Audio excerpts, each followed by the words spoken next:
Wunderschönen guten Morgen. Schön, dass ihr heute dabei seid.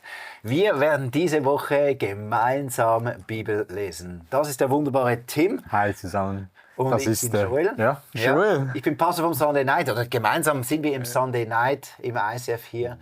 Und wir lieben das Wort Gottes. Ja, wir merken auch, dass es ein unglaublich großes Bedürfnis gibt, einfach auch wieder zusammen mit euch online in die Bibel einzutauchen. Und jetzt, wenn du jetzt gerade heute Morgen hier dabei bist, live, schau doch, dass du einen guten Kaffee neben dir hast. Ganz wichtig. Ganz, ganz wichtig. Und dass du eine Bibel vor dir hast. Und hier auch ganz kurz, es spielt eigentlich keine Rolle, was für eine Bibelübersetzung du hast. Wir sagen immer wieder im ICF, die Übersetzung, die du verstehst, das ist die richtige Übersetzung für dich. Wir haben hier du siehst es vielleicht schon, wir übertreiben ein bisschen. Wir haben viele Bibeln hier, aber das ist, weil wir aus verschiedenen Bibelübersetzungen auch in dieser Woche mit euch lesen wollen. Genau, also auch digital oder auf dem Handy oder was auch immer du hast. Wir haben uns entschieden, wir gehen in dieser Woche, wir möchten uns die Seligpreisungen anschauen. Die Seligpreisungen, das ist ein sehr bekannter Text in der Bibel. Und wie sind wir darauf gekommen? Also wir haben uns ein bisschen gefragt. Hey, vor einem halben Jahr haben wir schon zusammen Bibel gelesen. Diese Videos sind auch immer noch auf YouTube. Und da haben wir uns mit dem Vater Unser, mit dem Gebet, das Jesus seinen Jüngern lehrte, beschäftigt. Und wir haben einfach gemerkt, das hat in unser Leben gesprochen. Wir haben auch gemerkt, das hat in euer Leben gesprochen. Und dann haben wir gemerkt, eigentlich würden wir gerne weiter uns auf diesen großen Komplex der Rede von Jesus, diese Bergpredigt in Matthäus 5-7 konzentrieren und weiter darin lesen. Und wir haben gedacht, jetzt haben wir das Vaterunser, das ist ja irgendwo in der Mitte der Bergpredigt. Jetzt gehen wir mal an den Anfang dieser Bergpredigt. Ja. Und vielleicht gerade cool für den Anfang nochmals, wir haben das auch letztes Mal schon gesagt, aber wir sagen es nochmal, das Matthäus-Evangelium, das ist eines der 4 Evangelien, die Geschichte von Jesus erzählt. Und es ist so ein bisschen strukturiert in 5 große Reden von Jesus. Die erste davon ist diese Bergpredigt. Und zwischen diesen Reden im Evangelium gibt es immer wieder Geschichten. Und was spannend ist am Matthäus-Evangelium, ist, dass diese Geschichten demonstrieren eigentlich immer, was Jesus in seinen Reden sagt. Also Jesus sagt es nicht nur in einer Bergpredigt, er lebt es auch. Und du kannst eigentlich in diesen Geschichten dann auch erkennen, was Jesus gelehrt hat. Vielleicht auch noch da wichtig, der Evangelist, der dieses Buch geschrieben hat, Matthäus, der hat es ganz bewusst mit 5 Reden Jesus strukturiert, weil das kennt man im hebräischen Kontext. Moses hat 5 Bücher geschrieben. Und was jetzt der Evangelist macht, ist, er gibt den Nachfolgern von Jesus eigentlich die neue Torah. Die neue Torah. Also eine Lebensanweisung für die Menschen, die Jesus Christus nachfolgen, in 5 großen Reden von Jesus und seiner Lebgeschichte. Ich lese zurzeit gar nicht so viel Bibel wie auch schon, sondern ich höre selber sehr viel Bibel. Ich habe mir vorgenommen, ich möchte einmal als Hörbuch quer durch die Bibel. Und ich habe gemerkt, es hat die Kraft, wenn wir einfach mal auch die Bibel nicht nur Vers für Vers durchgehen, sondern ein bisschen so den breiten Bogen haben. Und so möchten wir gemeinsam starten. Wir lesen und ich versuche möglichst viele unterschiedliche Übersetzungen mal zu nehmen, dass wir auch aus den unterschiedlichsten Übersetzungen mal hören, was da Jesus sagt. Bevor wir aber starten, ich glaube, das, was wir alle am meisten immer wieder brauchen, dass der Heilige Geist alles jetzt nimmt, was wir da lesen und sprechen und hören. Auch du zu Hause, welche Gedanken dir vielleicht einfallen, wo wir gerade nicht drüber sprechen, aber du spürst, dass Gott irgendwie das übersetzt, dass es dein Innerstes wirklich ergreifen kann und verändert wird. Und darum laden wir dich ein, Jesus, wir möchten nicht nur mit dem Kopf verstehen, wir möchten, dass die Schrift sein kraftvolles Werk an uns tut. Dann komm, Heiliger Geist, und tu das, was Jesus sagt, führe uns in die ganze Wahrheit hinein. Was willst du uns auch heute Morgen sagen? Komm, Jesus, sprich zu uns. Amen. Amen. Also wir lesen mal mit euch, in dieser ganzen Woche werden wir uns wirklich nur mit diesen, 12 Verse auseinandersetzen. Wir teilen die auf in dieser Woche und wir lesen jetzt gerade mal die ganzen Seligpreisungen, also die ganzen Verse. Let's go. Wir starten Vers 1. Als Jesus die Menschenmengen sah, stieg er auf einen Berg, er setzte sich und seine Jünger versammelten sich um ihn. Dann begann er, sie mit den folgenden Worten zu lehren. Selig sind die Armen im Geist. Ihnen gehört das Himmelreich. Glücklich sind die, die traurig sind, denn sie werden getröstet werden. Glücklich sind die, die auf Frieden bedacht sind, denn sie werden die ganze Erde besitzen. Selig sind, die da hungern und dürsten nach der Gerechtigkeit, denn sie sollen satt werden. Selig sind die Barmherzigen, sie werden Barmherzigkeit erlangen.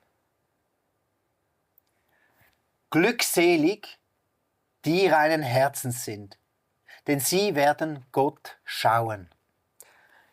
Glücklich sind die Friedensstiften, denn Gott wird sie seine Kinder nennen. Glücklich zu preisen sind die, die um der Gerechtigkeit willen verfolgt werden, denn ihnen gehört das Himmelreich. Selig seid ihr, wenn sie euch schmähen und verfolgen und euch das Ärgste nachsagen um meinetwillen und dabei lügen. Freut euch darüber, jubelt, denn im Himmel erwartet euch eine große Belohnung. Und denkt daran, auch die Propheten sind einst verfolgt worden. Das sind die Seligpreisungen. Und ihr merkt schon, wir haben aus verschiedenen Übersetzungen gelesen, da werden verschiedene Wörter gebraucht, jeweils am Anfang dieser Linie. Also wir haben selig, wir haben glücklich. Glückselig ist Elberfelder. Gesegnet gibt es in gewissen Übersetzungen. Hier, was ist das? Neue Genfer Übersetzung. Glücklich zu preisen. Finde ich auch noch spannend. Glücklich zu preisen. Ja. Dieser Ausdruck. Und wir werden uns gerade in einem Moment noch diesem Wort widmen. Was ist da eigentlich genau das Wort und was macht da Jesus? Wollen wir noch kurz über den Kontext sprechen vorher, weil wir müssen uns das vorstellen, Jesus ist da, es ist eine große Menschenmenge und dann, ganz wichtig, er setzt sich und seine Jünger versammeln sich um ihn. Also zu wem spricht Jesus hier? Er spricht zu denen, die sich bereits entschieden haben, ihm nachzufolgen, die er berufen hat, die seine Gnade erlebt haben oder die Jesus nachfolgen mit ihrem ganzen Leben. Und diesen Menschen, denen lehrt er jetzt, was das Königreich Gottes genau bedeutet. Weil das sagt im Kapitel vorher, das Königreich Gottes ist jetzt hier. Was bedeutet das genau für dich und mich? Tada! Here we go. Bergpredigt. Das Königreich Gottes sieht so und so aus und es wird auf folgenden Menschen gebaut. Nämlich auf denen, über die wir jetzt lesen. Sollen wir kurz das Wort anschauen? Ja. Ich schreibe euch hier das griechische Wort auf. Es ist immer schön, mal das griechische Wort zu kennen. Also das Wort, das gebraucht wird für selig oder für glückselig oder gesegnet oder einfach, so wie wir es vorhin gelesen haben, ist das griechische Wort Makarios. Makarios. Jetzt Makarios bedeutet all diese Dinge. Es gibt noch ein anderes Wort, das auch oft gebraucht wird für gesegnet oder glücklich. Das ist das Wort Eulogeo. Und es ist ganz wichtig, das sind zwei Wörter, die im griechischen Neuen Testament immer wieder vorkommen und sie haben eine große verschiedene Bedeutung. Das müssen wir uns kurz anschauen. Weil Eulogeo, das ist dieses Wort, das gebraucht wird, ist, wenn ich will, dass Gott dich segnet, dann bitte ich Gott um einen Segen für dich. Und dann brauche ich Eulogeo. Ich möchte, dass Gott eulogeot dich. Ja, Gott segne mich. Genau, du bittest um den Segen von Gott für diese Person. Und er wird es tun. Ja. Das ist Gott. Das Wort Makarios ist aber nicht das. Also es geht hier nicht darum, dass Gott die Leute, die arm sind, die traurig sind, Gott diese Leute segnet, sondern es geht, Makarios ist dieses Wort, das gebraucht wird, um zu sagen, dass die Person, die du siehst und du sagst, diese Person ist Makarios, die ist in einer glücklichen Position. Die ist in einer guten Position. Die ist in einer gesegneten Position. Also es ist nicht etwas, das kommen soll, der Segen, sondern die Person, die Makarios ist, die ist bereits in einer Position des Segens von Gott. Das bedeutet auf der anderen Seite, wenn jetzt hier Makarios, dann bedeutet es, hey, dass Jesus auch ein Stück weit darüber spricht, hey, bring dich in eine solche Situation, in eine solche Lage. Also wenn das sind Vorbilder. Nimm dir ein Vorbild oder strebe an, in diese Position, in diese Haltung, in diese Denkweise, in diese zu kommen, dass du eben Makarios bist, dass du selig bist. Das ist sicher ein Schritt und der erste Schritt ist aber, wenn du dich in dieser Position befindest, also wenn du Jesus zuhörst und du bist in dieser Position, du bist arm im Geist und das werden wir alles zusammen anschauen, dann sagt eigentlich Jesus zu dir, du bist in der perfekten, du bist in der glücklichen, du bist in der besten Position, in der du sein kannst. Also er sagt, man kann es vielleicht noch anders beschreiben, man kann sagen, Makarios ist dieses Wort, das du brauchst, wenn du, sagen wir, du gehst durch die Straße mit deinem Freund und du siehst eine Person, die verkörpert für dich das gute Leben. So ein gesegnetes Leben. Und du sagst, hey, siehst du diese Person da? Diese Person ist Makarios. Ja. Die ist Makarios. Warum? Weil sie deine Vorstellung des guten Lebens verkörpert. Ich finde es auch krass, es ist eigentlich ein Stück weit, ich mache jetzt eine Analogie, aber eigentlich ist es eine frühe Form von, wer sollten deine Influencer sein? Ja. Irgendwo durch. Weil das ist ja ein großes Ding. Wem folgen wir nach? Und das ist bei uns ja genau das Gleiche. Wir sind auf YouTube und schauen, welche Predigten oder welche Videos gibt es gerade. Und dann sehen wir, ein neues Video von diesem Speaker. Wow, das muss sicher gut sein. Das ist sicher gut. Oder wir sehen auf Instagram, TikTok oder was auch immer du siehst, wow, okay, diese Person, die finde ich spannend.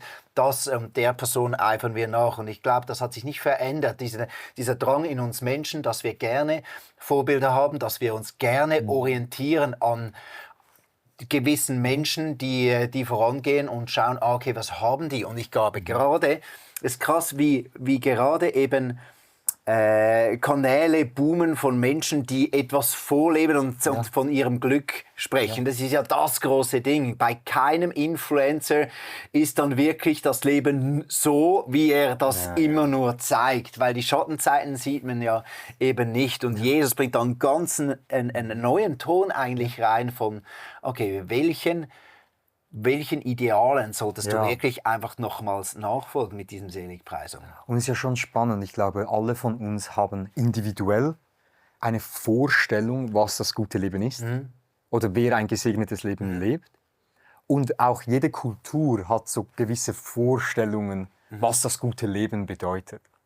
Also wenn wir mal überlegen, wir sind jetzt im schweizerdeutschen und deutschen Kontext. Ich glaube zum Beispiel, was ich immer wieder höre, so die Person ist gesegnet, die selbstständig ist, die keinen Boss hat oder die der eigene Boss ist beim Arbeiten. Oder die Person ist gesegnet, die eine gute Work-Life-Balance hat. Ja, genau. Oh ja. Oder vielleicht die gesegnete Person ist die finanziell abgesichert ist. Unabhängig, genau. Abgesichert in der Zukunft. Und vielleicht da können wir auch mal unsere Herzen anschauen. Was ist unsere Vorstellung vom guten Leben? Das gab es auch schon zur Jesuszeit. Ich habe euch noch von einem anderen Rabbi die Vorstellung des guten Lebens mitgebracht. Ich möchte euch die mal vorlesen. Super spannend. Jeder Rabbi, Jesus war ein Rabbi und jeder Rabbi,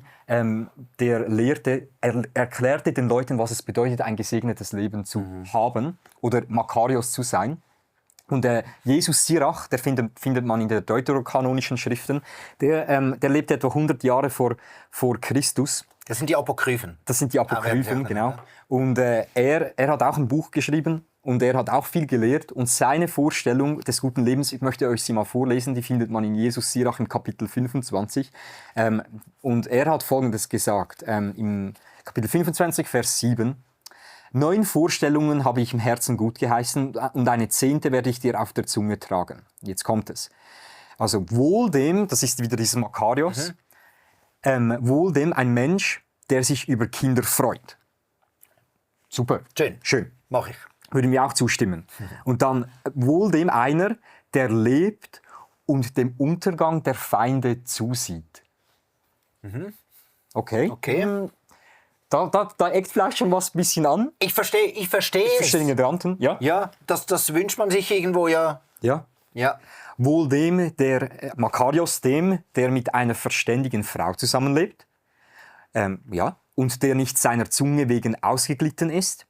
Und jetzt kommt es, wohl dem, und der nicht jemandem dienen muss, der seiner unwürdig ist. Wow, ja. Ja, ich verstehe ich auch.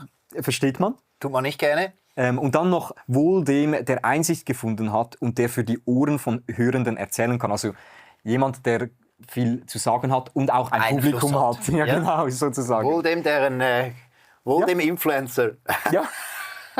Und wir können eigentlich davon ausgehen, dass all diese Leute, die Jesus zuhören, die kennen diese Schrift. Ja. Die kennen diese Worte und man sieht, gewisse Dinge verstehen wir irgendwie, woher es kommt und gewisse Dinge sind aber auch ganz anderen Werten verbunden, Ja. die Jesus bringt. Und Jesus macht jetzt genau das Gleiche wie alle Rabbis. Er sagt, das und das ist das gesegnete Leben. Krass, hä? Das Paradoxe ist, er bringt als Beispiele für das gesegnete Leben Leben von Menschen, von denen wir denken, diese Leben wollen wir auf keinen Fall. Und da werden wir uns in den nächsten paar Tagen mit diesen verschiedenen Aussagen, die Jesus trifft, was das gesegnete Leben eigentlich ist, werden wir uns auseinandersetzen. Es wäre ziemlich paradox.